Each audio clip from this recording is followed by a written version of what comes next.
Wake up. Wake Good up. morning. It's great to see you all here today as we are talking about how to leave the past behind. Daniel, how are you doing today? I am doing great. Great. That's awesome. And where in the world are you? Daniel's a world traveler. I am currently in Orlando with my beautiful family and spending time with my amazing mama and papa. And it's just been really nice. It's always really nice to be home and to touch base, right? To have like that cornerstone. So Hmm. it's been great. And today I'm traveling again. We're traveling to West Palm to see our dear friend Becky. And then we'll go That's to Miami. amazing. I know. And then we'll go to Miami for a week and then we're heading to Thailand. So That's incredible. yeah, exactly.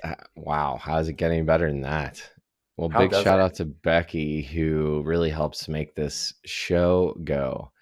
Yeah, This is, you absolutely. can tell we have a new design here. If you're watching us live um, on Facebook or YouTube, you can always watch these live every Wednesday and on Instagram here. Hi, Irina.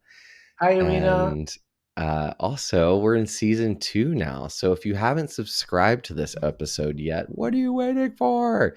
Just go on wherever you listen to podcasts, just click the little subscribe button. If you're on YouTube, click subscribe there. That really helps get this word out and so that we can share this medicine Yeah, just with click the little everyone. subscribe button. That's all it takes. Just click. And leaving a comment is one of the best ways to support lives. So if you ever watching something that you love, leave a comment below. And if there's something in your past that you're ready to leave behind, let's talk about it today. Let's I do it. invite you to leave a comment, ask any questions along the way. Daniel, what you've been talking about the past some. Today's happy is Passover. Yeah, today's Passover. So Tonight is Passover. tonight is Passover tonight. Yeah, and it's also, it's also the full moon tonight too, guys. The full moon in the sign of Libra, which actually always corresponds to Passover.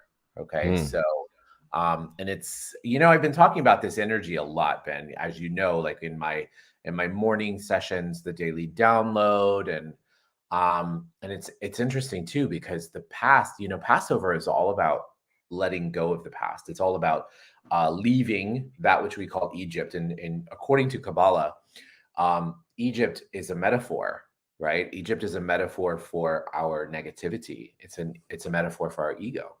And so, what traits and aspects has our ego been controlling us with? That if we act to create outside of it, right, and really leave it behind, we have the possibility to, as they say in Kabbalah, to go to the promised land, right? And so that's the energy of going through that Red Sea in our life. That Red Sea is the place where we feel stuck, where we feel like it's impossible, where we feel like nothing will ever happen, and we move forward and we do it. Hi, Bren. How are you, sweetie? I love you so much. Bren asks a beautiful question here, Ben. She says, "Can you talk about letting go?" Right? Yeah. And I want to, And well, I wanted to speak to what you said before you answered that question too. Like, yeah, and say of course. happy Passover is if everyone who's celebrating clearing these things out, making that time for memories and to honor the past and let go of the past. Yeah. I really love that. And so I just want to say that and honor everyone here. And yes, I've read. So Daniel, how would you we want to talk about letting go. What would you say about letting go? Like what are some of the ways that you practice letting go? I think it's something that's really been showing up a lot lately for me. The Buddhists also talk about the energy of attachment, right? As Mm, attachment as the biggest sin, right? That there is, right? And attachment is that energy. Anytime when we say, "Oh, I can't live without that. I can't live without that person. I can't live without that object. I can't live without that." And that is the energy that you're giving all your power away over to something else. Okay. And so one of the practices that I've been doing this month on my own in my active meditations is asking myself, what would it be like if I didn't have that anymore? Right? Like I am so blessed. Like I find myself even more connected to my partner every day. Like this is like amazing. Guillermo and I have become so close. And, Mm. I had this feeling of like, I had this one moment where I was like, oh my God, I don't want to, what would happen if I lost him? I don't want to lose him. And I was like, wait a minute, where is that coming from? Right. And then I started to dig on it and I started to dig on it and I started to dig on it. And you look at how you can value what you have, but without presuming the future of what it is or that it will even be there. Right. So the honoring and the acknowledgement of what is and being so grateful for it. And then the willingness to see that no matter what happens, that you're going to be okay. Now, it shows up for most of us, a lot of us, in the form of money, right, Ben? How Mm. many times have we worked so hard, maybe made a lot of money, and we were like, Hmm. oh my God. And then the bills are paid, you have a little fun, and then there's no more money, and you're like, right? Oh my Yeah. God, what am I going to do? And as I was digging on myself and removing all these layers of attachment, I realized that at the end of the day, guess what we have that nothing and no one can ever take away from us? It's choice. And we have choice Mm. and we have creation, right? Because we are all that energy. And that's what I Wow. wanted to kind of talk about in terms of leaving the past behind, right? Could I We highlight some of those things? Because you yeah, you put a lot in there for us that for some people, I want to just slow it down a little bit yeah, because there's a lot of incredible value that you provided us there. So there was a willingness aspect, yeah, there was a choice, there was choosing, celebrating, like being so you said so grateful about this now, yeah, um, and then uh, also attachment. yeah. And attachment for me is one of the things that I felt equaled safety. So I really struggled with attachment until I was introduced to Buddhism, thank God. And I remember saying, I feel like I'm always in transition. I just can't like ground or attach on anything. And it was, well, that's life. And I used to struggle with that in relationships, like really holding on to Yeah. try to save them, as if they were always going to leave. And I realized I was in the scarcity mindset for probably the first 20 years of my life, at least probably 25 or even 30, before I started waking up. And it was in a 12-step program where I first heard the promises. And I was actually reading this in the book of Alcoholics Anonymous. Bill Wilson writes about the promises. There's the promises and the bedevilment. So if you're actually practicing the steps in your life, if you're actually keeping these ideals alive in your life, the promises are there. And if you're not practicing them, mostly you can count on having these bedevilments, these things that you struggle with, right? And so one of the promises was, and I wanted to talk about this with you and leaving the past behind, that came up for me was, we'll no longer wish to will no longer regret the past, nor wish to shut the door on it. I love And that. we'll see how our experience can benefit others. Right. So, we want to release these things from the past, but as we're in dude school right now, we're on the week of sex and intimacy. We're spending 2 weeks on this. Actually, the guys requested more time because they said we've never gotten to talk about this with anyone, let alone our friends, like this level of truth and honesty around sex and intimacy or any Beautiful. tools. And a lot of what comes up for, I know, for men, I'm sure many of us, when is carrying shame from our past, from the things we wish we had done, we wish we had done differently. And I've found in all of this, what I'm getting to is that sharing these things actually allows you to release them, actually Yes, allows you to let go of the past. absolutely. Yeah, and it's healing in and of itself because you also what I always found, and it's so beautiful that you have this experience with the guys in dude school because when you actually have the courage or the bravery, if you will, to talk about the past, then you're also giving other people the permission to talk about the past too, right? How many times have we been in a situation where somebody said something and you were like, oh my God, I have that feeling too, or I have that fear, or I have that experience. And then you feel empowered to talk about it, right? So remember how you were empowered by somebody else's ability to be so vulnerable and to share their past, and acknowledge that you could also be the source of that for somebody else, right? And what would it take for you to be that healer? That is the healer. To me, that is a healer. A healer is that person that gives other people the permission to actually heal themselves by being in that space of being vulnerable, you know? And and it's beautiful. It's an acknowledgement. You're right, Ben. We want to really acknowledge the past. I'm asking a lot. I find myself asking a lot, how much of my future am I creating from my past, though? Right? How often do we say, I want to do this, but this happened to me in the past, right? That's a great question.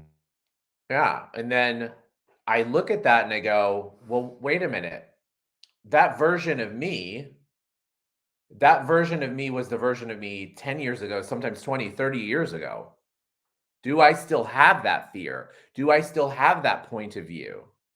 And then I look and I say, actually, maybe I do, maybe I don't. But the acknowledgement of it says, hey, hey, you know what? I can move forward. I can choose something else. Let's see what happens. You know? And I may still have that fear, or I may still have that blockage. And that's also okay, because it's not light for you, right?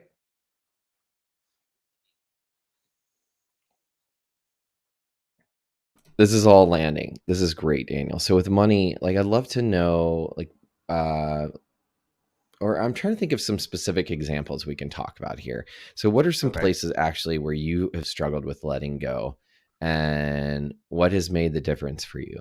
I know for me, it's been like relationships, and uh, eventually what's made the difference is starting to choose me to really invest time back in myself Yeah. and the people I love. And that actually starts to allow my nervous system to know that I'm safe and supported so that I can let go of those people. But that's something that was always very challenging for me. Like why to let someone go, even if you're breaking up, like, couldn't we stay friends at some point? And I always had Yeah. this attachment to, like, why would we cut people out of our life who we love, even if we've decided, like, hey, this relationship, may not serve me romantically. And that was part of my work. I think it was probably the level of attachment I had that forced some of these people to cut me out of their lives because I Yes. wouldn't let go.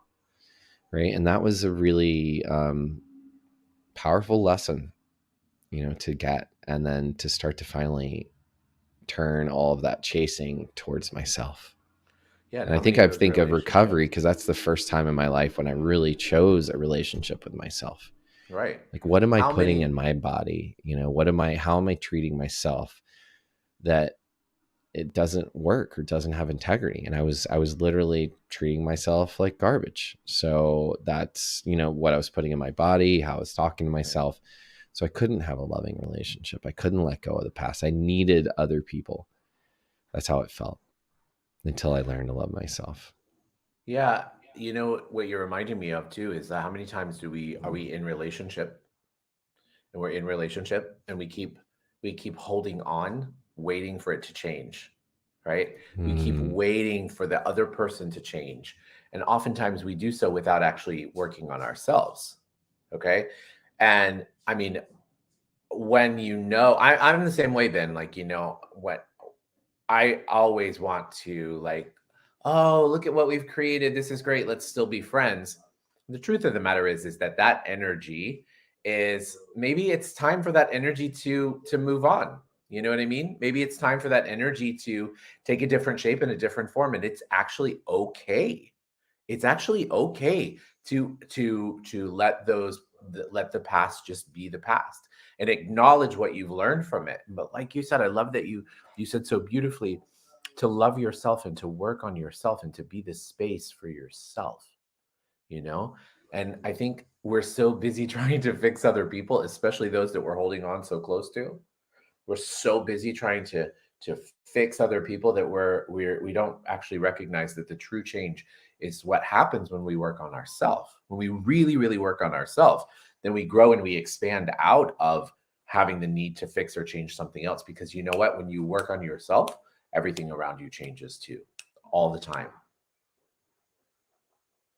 So let me ask you, I just want to ask you really quickly, like, as you went through those experiences in your life and as you began to actually connect with who you really, really were, what were some of the like big aha moments? What were some of your like wake up moments in working, focusing the energy on working on you instead of the relationship or trying to fix somebody else? What was You that? mean like waking up to my potential? Like waking I up to the do. potential of the universe? I Like wake totally up do, brother. Wednesdays? Wake up Um, Wednesdays, dude. that's such a great question, Daniel. What stands out for me right now, it's interesting, this energy is so present, is the day I went to my first AA meeting, when I Yeah. finally said, like, I'm not going to drink anymore, but I did anyway. Yeah. And then I knew there was someone to call, and I called them, and I said, I think I need to go to a meeting. And it was I mean, the story's incredible, because I was like dog sitting for this guy who was like in China, and he's American, but he lived in the West Village, and I'd asked him if I could help myself to a drink at his bar in his apartment, and I'd already helped myself. But that's sort of how I rolled back then. That was part of my, when I was in active alcoholism, like the sneaky behavior, I really was just part of my life. And he actually encouraged, he goes, yeah, help yourself. I've actually been like, I don't drink. I haven't drank for 25 years. And I was trying not to drink that night. I had like tea in the microwave at that point.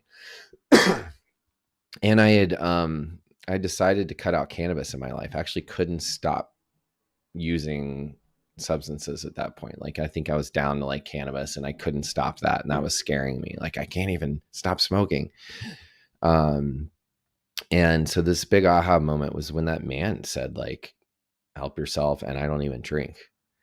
And it was like such a juxtaposition. Wow. Like, talk about, he had just let go of a partner, like to let go of his past. He had this, and he's such solid sobriety that well, I don't know. I don't like alcohol in my house anyway, but he did, and to help other people. But I think that moment, and then the moment when I went into that meeting and I had all these people that just like put their hands on my shoulders, and I didn't have to say anything. I just got to cry and be held, and like all these people around me got it, because I realized no one's like, when I wake up, I want to get sober and go to AA. Right. Like, we don't usually choose it. We get like, surrender. We get like beaten to our knees, like forced to surrender at some point. It really is about willingness. And I think Yeah. that's when I started to see, and one other moment.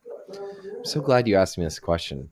I was in Landmark, I was in a Landmark program, and I was working on, I think it was their advanced course, and there was a fear exercise, like releasing fear. And I had been the Dell dude, not too long after that, and it was still pretty fresh, and 9/11 was fresh for me. For those of you who don't know, I lived in 9/11 before, during, and after that time. That was my first adult apartment with my Dell money. And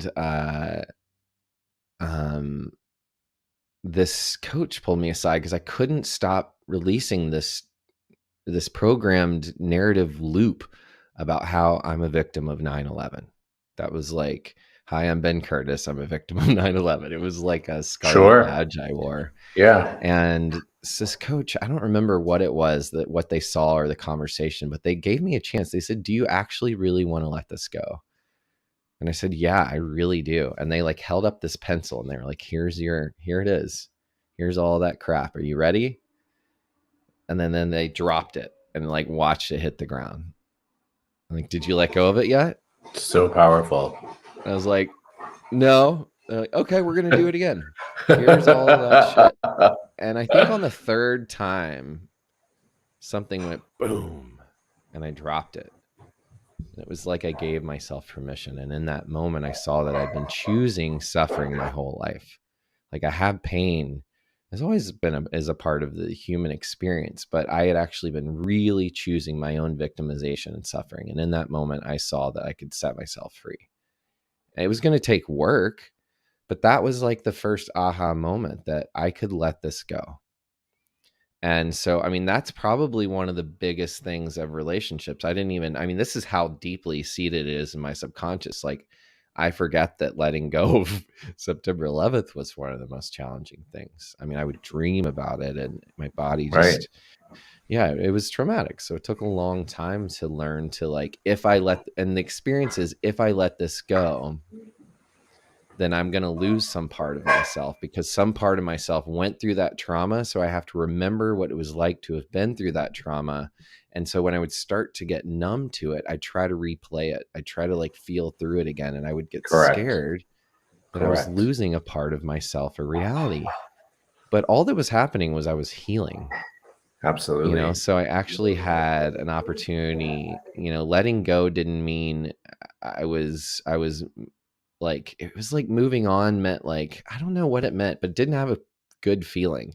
Like, if I was to move on from it, that it was to, like, to have not given it the value it deserved or the respect it deserved. And I think I felt that way in relationships too, to just like stop talking to someone after like we spent years together. Like, that just seems like disrespectful. Like, it just, I love them. So why would I just like let go of something that I cared so much of, that's so important to me? And and I always hear your voice now, like Gary Douglas, uh founder of Access Consciousness, says, if we let go, we're 70%, or we can receive 70% more of what we're actually looking for. So I try to Yeah. remember, like, the guy in of Mice and Men, Lenny, or like just like the physical thing. If you just put your hands together, or you hold on like this, you can feel the energy of what that's like. So if everyone's at home, I invite you to try to just like put your arms around you and kind of like tighten up and feel that energy, and then open your arms up out, and then feel that Yeah. energy. Right. So when you open your arms, suddenly you can receive more. That's like the metaphor of that quote to me, is like, So oh, if I expansive. just open my arms, Yeah. like, oh, suddenly I can receive a hug. I can receive everything that I've been Yeah. trying to ward off because of safety. Because I think, like, that nervous system, that whatever happened that told us it's not safe. Right. There's a great, first of all, thank you for that amazing story. That was Yeah. absolutely so identifiable, because I saw all those times in my life that I was actually choosing to hold on to my wounds too, right? Because we allow our wounds to define us. There's a couple Mm. things I want to speak on that. Number one is that, it's so interesting we're having this conversation, because there's what's called a dwarf planet called Chiron. Okay. We don't know so much about Chiron yet, but the astrologers call Chiron the planet of the wounded warrior, right? It's the energy that carries around all of the scars as battle scars, as badges of honor, right? Mm. Wow. And what's interesting is that What for is a this planet called? Chiron, Chiron, Chiron. The planet of the wounded warrior. Yeah, it's the It's energy of it is the powerful. wounded warrior, right? And so what's so amazing is that Chiron has a huge orbit, like like many, many, many years, like 20, more than 20 years. And Chiron has actually been in the sign of Pisces, which is the sign of being a victim. So Pisces loves their wounds, right? They love their wounds. They're like, oh, but I've been through this and I've been through that. Oh, look at me. Oh, all right. Now, guess what? Probably for one of very few times in our lifetime, Chiron is actually going to shift its planetary placement. And on Saturday, April 8th, it moves into the sign of Aries. When Chiron will move into Aries, Aries has no patience for that. Okay. Aries says, you know what? Get over your wounds, wrap it up, and let's go. Right. I love this energy. And Ben, what you're talking about is exactly what we're going to be experiencing. We're going to be experiencing this process where we go, oh, I have a wound. What did I learn from it? Okay, let's go. Let's get over it. Right. Or let's move forward from it instead of being Mm. defined by it. And so it's a blessing to have these astrological influences that are actually coming in and happening for us. And I thank you for that story, because I think so many of us can relate. So many of us can relate by saying, well, I went through that divorce, or I went through that cancer, or I went through that thing, and I am big and bold and strong and powerful, and I made it, and I'm a survivor, because we as a species want to survive. So we hold on to those moments as definitions for how we can prove how powerful we are. But we don't really even need that, right? We are amazing, and we are powerful, and we are strong. And we will always, always see outside of that when we truly, truly say, hey, you know what? This is the lesson that I learned. Wow, that was a powerful experience. Thank you. And we let go. The quicker we let go, the more opportunities we're going to have to create more memorable experiences to change that. So that's one thing. The other thing I have to share with you is, many, many years ago, I was a part of the, I love that, by the way. I've never heard of this planet. I'm just like, I wrote it down because I'm like, my mind's blown. This is yeah. incredible. And by Yeah, the way, you this is guys, great. if those of you are listening, you could Google it. You can Google Chiron in Aries, and it'll give you the whole lowdown of what to expect.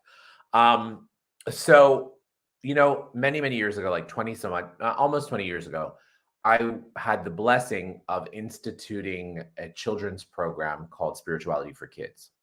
And in the class, in the level Mm, 2, we called it level 2 is called like cause and effect. Basically, it was basically teaching about karma, right? And we used to read this story, Ben, called the carrot seed, and it's very popular in America, I think, for children. And in the carrot seed, it's this little boy, and he goes, I want to plant a carrot, right? And so he takes the seed and he goes into the garden and he plants the carrot, and he does all of the work, and he does all of the work and all of the work and all of the work, and he plants the seed and he waters it and whatever, and he's so excited, and he just stands there, or he sits there looking over the carrot, waiting for it to grow, right? And he's that's like, I want this adorable. carrot That's to grow. You can see it, right? This little boy, he's like, yeah. I want this carrot to grow. I want this carrot to grow. And after days and days and days, there's nothing is happening. Finally, he gets really discouraged, right? And he gets discouraged and he goes inside. And he says, oh, mom, my carrot didn't grow. I don't know. La, la, la, la. And he mopes around for a few days, maybe even a few weeks. But finally, time comes in and he switches his awareness to something else and whatever. And all of a sudden, his mom says, hey, Bobby, come look in the backyard. And he looks in the backyard and there's a giant stalk coming out of the ground. And he goes, oh my God, it's my carrot, right? And what we learn from this story, and he goes, and in the story, he pulls out the carrot, and it's this giant carrot, and he's like, oh my God, right? And the moral of the story is you get what you ask for when you let go of what you think and how and the time that you think it has to be. I always used to add a little extra piece to that story that, when he was hovered over it, he was blocking the sunshine, right? And the I love sunshine that. I look at as the creator of all that is, the light in our lives, right? So if you're blocking the light from coming into your life, nothing is going to grow. So you've got to be willing to actually stand up, say, I did my part, I'm putting it in the ground, and I'm going to walk away, right? And let the light in, let the creator in, let the sun in to contribute to you and to give you what you're asking for. That's the virtue of letting go for me, right? It's not something where you're like, oh, I'm going to do this to be some saintly holy person. Hell no. It's to get what you want. And if we got that it's to get what we want, we would do it all the time, right? Wow, this is awesome. Yes. This is really amazing. Yeah. And it reminds me of that watched pot never boils thing too.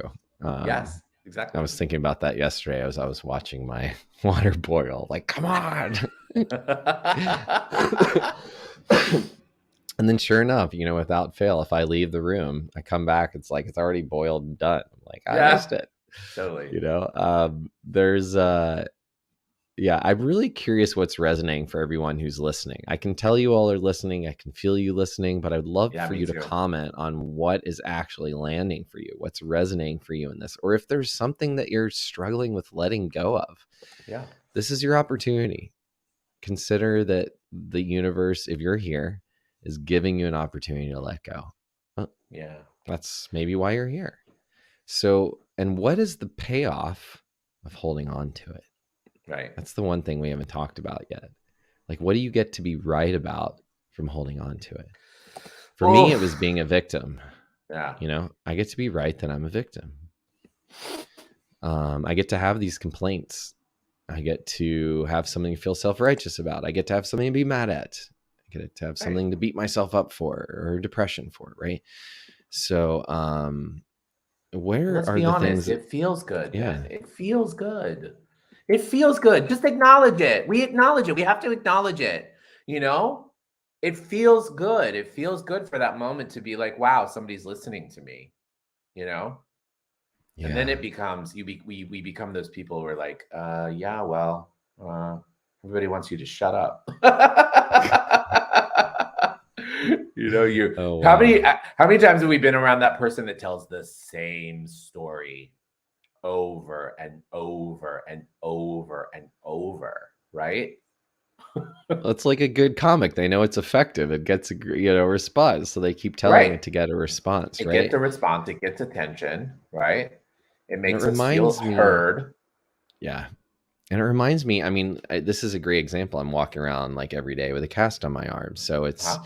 like the opportunity to think about like the very thing I came to you or in our first healing session, like choosing to no longer be injured, to be like closer to my father who was injured a lot, or Right. just because I'm tired of being injured, just Yeah, like, yeah, could I want exactly. to see if there any part of myself that gets payoff from Yeah, this, like that's exactly. subconsciously choosing this. Someone asked me, so why'd you want to break your wrist? I love that. And I was like, well, like, my ego was like, well, F Yeah, you, man. And then yeah, something else, he said, no, no, I just like to ask these questions. Like, why do you think you wanted to break your wrist? right. Wow. Um, The really, really amazing awareness, you know? We yeah, don't take a yeah. second to recognize that. You know, also Gary, speaking of Gary Douglas, you know, Gary always talks about how everything is just a choice. And everybody goes, but what about this? And what about that? And I didn't choose cancer and I didn't choose death and I didn't choose to lose my wife and I didn't choose this and I didn't choose that. And, you know, Gary always gives people the space to ask, well, if you did, what would be the reason why you would have chosen that? You know? Mm-hmm. And we don't often give ourselves a permission to change it. We like to stay in the place of, oh my God, this happened. For me, I don't know. I I don't think mean it's it in a familiar. I think where you like to stay in the place of the familiar is what you're pointing to. yeah, yes, It's what's absolutely, familiar. Ben. If beating yourself up is familiar, if being in pain is familiar, if being a victim is familiar. In Dude School this coming week, we're going to be talking about the drama triangle or the victim triangle. In Right, every dysfunctional relationship, there's always a victim, a persecutor, and a rescuer, or, the hero. So if we right. can start to bring that awareness, then maybe we can start to get out of those things that we hold on to. It's programmed, it's familiar. And I find the only way that we can start to program that, like, one gentleman said, well, if my, if my sex life is fucked, like, how do I, like, what's the baseline? Well, our programming is such that we may not know what normal is, but we can start to check in with our heart and Yes, see, like, what's absolutely. important to us. Do I really want to treat myself this way?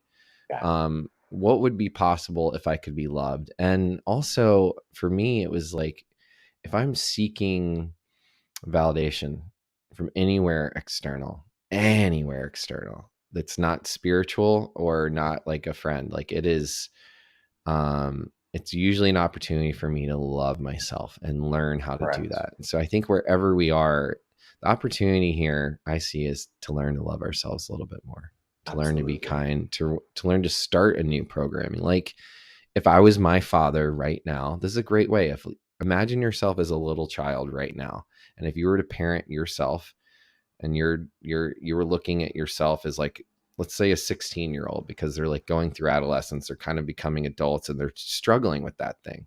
Like, what Yeah. advice would you give if you were 16 right now, which, let's face it, emotionally, most of us are much closer to that age than our actual, if we're in that age, like, what Exactly. would you It's kind say of to true. yourself? Like, would you Right. say like, oh yeah, keep being depressed, you're a piece of shit, or would you say like, dude, you're incredible. You have no idea what's possible out there. This one person may be a very painful source in your life, but it doesn't have to be forever. You actually get to have a choice. Even when we choose partners and marriages fail and we feel like we're going to die if a Yeah. relationship ends, that's what I felt like. I find that the choice is, all the abundance in the world that we haven't been really allowing ourselves to receive. We've been making ourselves so small. Like, we can only Right. be happy in this relationship, in this circumstance. And if that circumstance doesn't work, then our whole life is screwed. Right.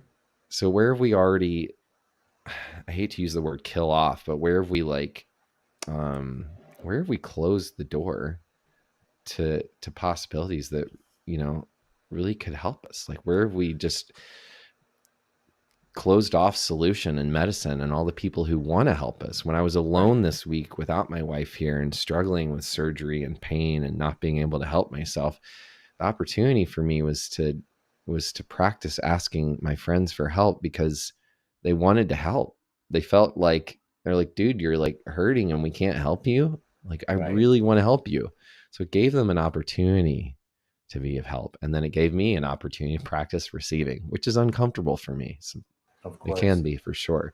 Somebody I brings me a wonder. bunch of food, I'm like, oh, how much do I Yeah. owe you? Like, why don't I just say like, wow, thank Thank you? you. Yeah. I'd like to also point out too, to the degree that we have those, most of us, I think most everybody can agree that that we've also had a opportunity or a space in our life where we went through something and we let go of something really hard, and then on the other side of it was something amazing, right? Mm, What if you mm, remembered that whatever you're going through, something amazing exists on the other side, right? If you could actually tap into the memory of that, the cells in your body will go, okay, you know what? I've done this before. I am safe. And I wonder what could possibly be on the other side. When I was going through my divorce, I was like, I don't want anything. I want to be single. I don't want to be in a relationship. This is, not for me. I'm an only child. I can take care of myself. I'm independent. And I met the love of my life like literally weeks later, mm. out of That's nowhere. And not because I was great. looking for it, because it showed up as a like on Instagram. You know what I mean? And And well, was it out of nowhere? I don't know. It sounds like you actually let go of something. yeah, of course. That's what I mean. I mean, I really, really let go of the fact um, that I let go of a lot of the preconceived ideas, the lies that I told myself about what a relationship is, right? Mm, And I mm, allowed myself mhm. to actually ask for what I wanted. Wow. I thought I had to prescribe to this thing of what marriage was or what relationship was that everybody else was telling me that it had to be, Wow. and that was what was really, I was trying to fit, what did they say, square peg round hole, like that was me. I was the square peg, and I was like, wow, this is really not working. This is really, really, really not working. And yes, I take full responsibility for my my co-creation of it, but what could I choose that would be something different, you know Mm. Wow, and that's I great. think I think also too, it taught me that even in my present partnership, um my present partnership, I also say, wow, what am I, some of the old patterns that are from the past, some of those old things that are from the past that pop up, and I go, oh wait, why am I choosing that again? That's an Mm, old version of me, mm, right? What would this new version of me choose? What would the version of me who is where I am now and all of the things that I've learned, like what would I choose now? You know? mm. It's a great question. I Amazing, love that. amazing stuff today, Benjamin. Amazing This is stuff today. beautiful. I love it. I love it. We're onto something here. Yes, we are. And if you're listening, I just want to remind you to please subscribe and comment. Let us know what's landing. Those things make a huge difference. We do this for you and with you. So Yeah. thank you so Yeah. much for Thank you being part of guys. this conversation. Daniel, this is incredible. Thank you. Man, I was having like a weird funky day today. It's really gray here. Yeah. Um I don't know, my energy felt off. I even, I did your meditation, everything. I still felt weird afterwards. And I was Yeah. like, Ben, and this is where integrity comes in. I said, just show up for this thing that you care about Yeah. and it's all going to be better. Like I played the tape forward, like remembering myself at the end of each of our episodes and how good I feel. And Aw. so I just want to say that like it was really I think I'm just still frustrated with having like one good arm right now. I'm not Yeah. fully in acceptance, if I'm being really honest. And so That's okay. um I was a little frustrated, like Yeah. doing everything. And then it was like, man, if I create the setting, the circumstances Uh-huh. for success, like if we just set up like a weekly meeting or something with someone you care about that you really Yeah. love and trust that the universe is going to handle everything else.